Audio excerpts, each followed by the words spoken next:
Got a few things here. Ready to go? Thanks very much for coming. I just want to clarify a few points that need clarification, I think. The media has twisted a few of the things that I've said, and I'd like to just sort of clear those up. First, in my press statement, which has been turned around a fair bit, I said I utterly oppose any form of violence within our community, and I totally condemn the actions of that gunman in New Zealand, in Christchurch. I'll be very clear about that. What people took out of context, I think, was that in that same press release I said that countries that allow large-scale Muslim immigration invariably have escalations in crime, violence and terrorist attacks.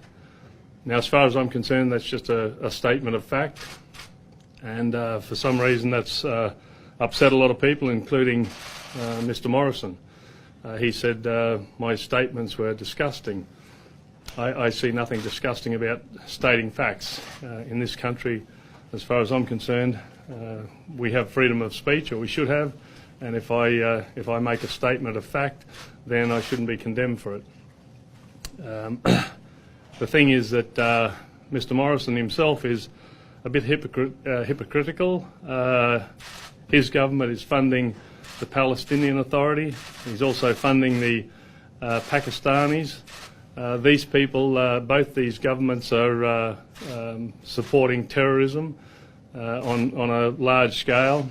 Pakistan sends their suicide bombers to India to kill innocent Indian civilians, and the Palestinian Authority use money for pay to slay, and they go into Israel and slaughter innocent civilians there. So it's a bit hypocritical calling me out, Mr. Morrison, and when your government is using taxpayers' money to fund those terrorist countries.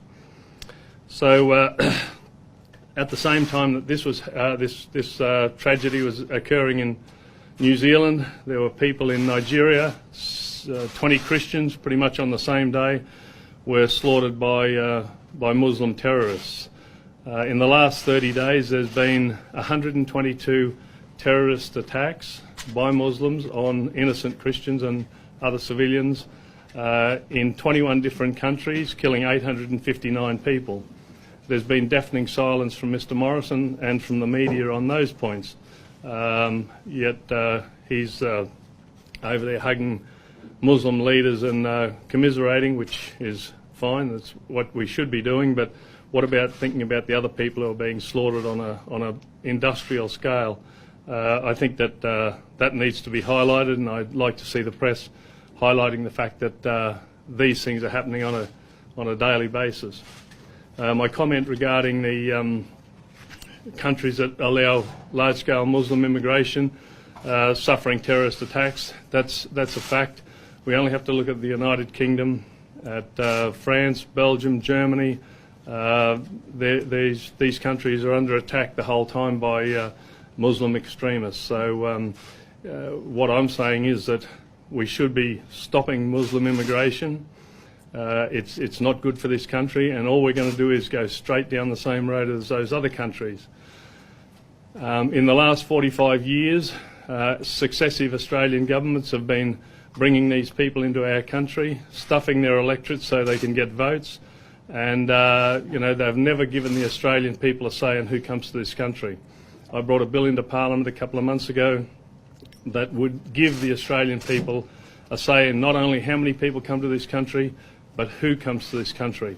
I think it's only fair that the Australian people have a say in who their neighbours are going to be. It's all okay for politicians who live behind their high fences and don't have to rub shoulders with these people, but the people in the street who are being attacked, like we see in Sydney and Melbourne and here in Brisbane to a certain extent, I think they need a say in who comes here. So the truck attack in Nice and the 9/11 and the Burke Street massacre and the Charlie Hebdo and all the other attacks on innocent people We can't just ignore that, and we can't expect that it's not going to happen more and more in this country as more and more of these people come in. Senator, there's been real hurt and horror from what you said specifically about New Zealand, though. You said the real cause of bloodshed on New Zealand streets today was the immigration program. Do you have any empathy for the victims and their families from that shooting? Absolutely, I do. Absolutely, and I condemned it. Totally condemned it, and I will continue. There's no place for that sort of violence in any civilised society. Unfortunately, that sort of violence is already here. Usually it's being perpetrated by the Muslims attacking the infidels, or Christians. However, in this case, in this particular case, yeah. See how those comments that could be called hateful speech? I don't think it can be called hateful speech if I state a fact.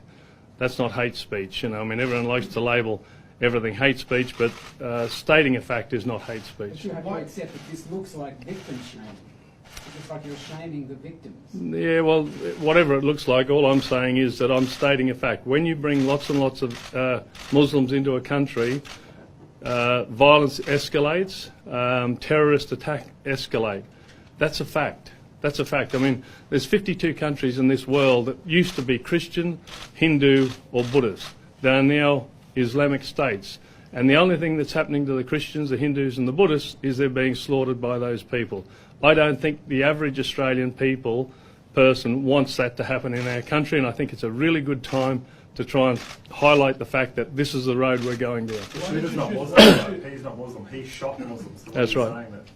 That's right. I'm just saying that the Muslim influence in the country escalates violence. So they deserve to be shot? No, that's your words. Of course, I don't believe that they deserve to be shot. Senator, why did you choose the same day, though, to issue the press statement? Well, the press statement, I condemned the person and I condemned the violence. But it's the same day that 50 people were killed. Was that? Well, I condemned the violence. I condemned that. That was pretty clear in the press statement. I utterly condemned the violence against anyone. In the statement, you use scripture down the bottom, but what about the premise of blessed are the peacemakers? Say again? You use scripture, particularly from Matthew, at the bottom of your press conference, but from the same book is blessed are the peacemakers. Sure, and I would love to see peacemakers, but unfortunately this world's not like that, and right now the Muslim influence in this country and other countries, we're not seeing peacemakers, we're seeing violent criminals. But isn't your statement antagonistic? Victim blame? I wouldn't have thought so. If I state a fact, I can't see that that's antagonistic. Why did you attend a gun show yesterday, Ipswich? I'm a shooter. Was that an appropriate time to... Well, I'd already accepted an invitation to go to that gun show, so I was quite happy to go to... politely decline that invitation. Yeah, no, I was happy to go to that. Why would I want to decline that? But given what has just happened, wasn't that an inflammatory thing to do? People can be inflamed if they like. It's entirely up to them. I'm happy to go to the things that I accept, the invitations that I accept, and that was one of them. But obviously the police had to be called out to protect you. Well, the police were there, yeah, because, I mean, there were some crazy kids there who have been influenced by the left-wing media, and none of them probably read the press release. They just listen to what is said on the media, and then they react, and as they do with, you know, like the kids with climate change. Didn't you once think maybe this isn't a smart thing to do, I should back away? No, I don't usually back away from things that I'm happy to do. More than 1 million Australians have signed a petition asking for you to be removed from Parliament. Are you feeling the heat now from the public? No, everyone's entitled to their opinion. 1 million people from Australia. I'm not sure they're all from Australia, but yes, 1 million people have signed the petition. However, quite a lot of people have told us they're happy for me to stay where I'm at. Aren't you worried? Lots and lots. So 1 million have signed, but how many have told you? Oh. Is there a number? I have no idea what the number is. Quite a lot. So if 99.9% of the majority of the population are saying they want you out, and you're saying some people are saying you should stay in.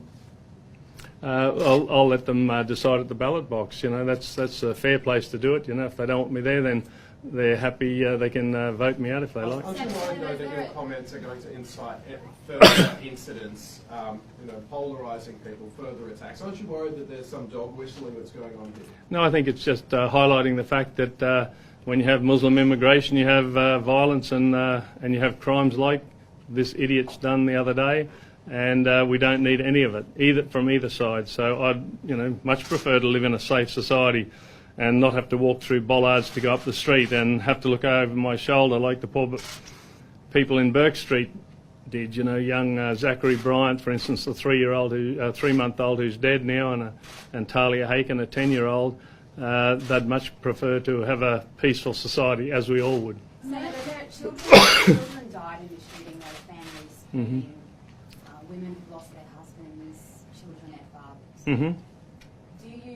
Can you here today say that you regret the way in which you worded those comments? No. The timing of those? I don't regret anything I do. I stated some facts. It needs to be highlighted that this indiscriminate immigration policy that Mr Morrison's government has is not working, and I'd like the Australian people to have a say in who comes here, and I'm happy to go along with the umpire's decision. Isn't it up to the government to determine migration policy? Sorry? Isn't it up to the government rather than citizens to determine migration policy? No, it's not. Why should citizens? Why not? Why shouldn't the citizens have a say? We elect governments, but they're for the people. Why can't the people have a say on who comes here? It's this party politics is destroying our bloody country. And we vote these guys in, and then you get no more say. Wouldn't you like a say in who comes into this country? What would be your stance if Australian citizens were given a say on migration policy and there was an increase in people migrating from Africa or Islamic countries? Would you then support what you've just said? Well, if the people of Australia want it, I'm happy to go along with the umpire, as I said. So let the people of Australia have a say. Why is the Morrison government so scared of letting people? I brought a bill the other day into Parliament, and excuse me, that would have given the Australian people a say in it. So why doesn't Mr Morrison allow the people to have a say in who comes here? Is there a particular country, for example, where citizens can determine migration policy that you've, say, looked at as an example? Yeah, Switzerland is one. Switzerland has citizens-initiated referenda, which is a great idea. We should have it here. Have you read the Christchurch attackers' manifesto, and do you agree with the views expressed in it? No, I don't agree with any lunatic views, killers' views. I would never agree with any of those.